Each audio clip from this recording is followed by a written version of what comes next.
at the Cpac event of this year in Australia. Normally, we would think, of course, the people in America, the Americans, they are gradually more and more awakened. They have seen more truth and they're able to get access and share more truth surrounding these levels. But for Australia here, because of its placement, because of the location, sometimes it can be a bit isolated towards the information and also towards some of the, you can say, global matters. However, from this Cpac event, what I have actually realized is many of the speakers, many of the civilians, many of the individuals I was talking to were mentioning about the military threats, were mentioning about the tensions that were formed, that were created because of the CCP. So I think that was a big change. I think it was a big change to see how the people have gradually awakened.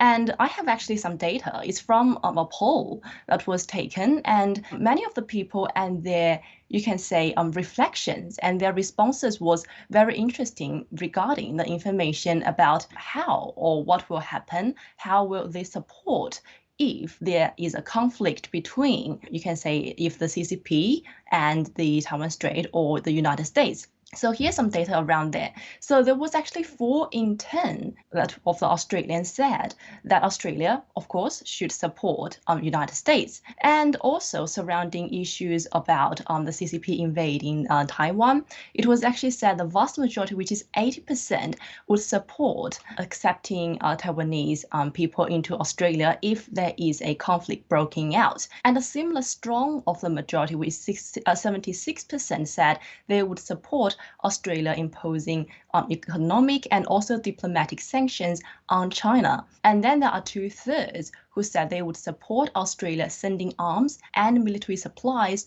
to the Taiwanese government. So this is just some data here for us as a reference. But what we can see is there's more people waking up, realizing that Australia, as a country in the Oceania, we should take actions. We should not be silent. We should not just, sit here and stand on the side, see what happens. No, that's not the case. We are actually going to support if there is a conflict. And also we can already see there are military drills happening. There are Australia building more of its military, building more of its power in this sense, because we need to protect ourselves and the country.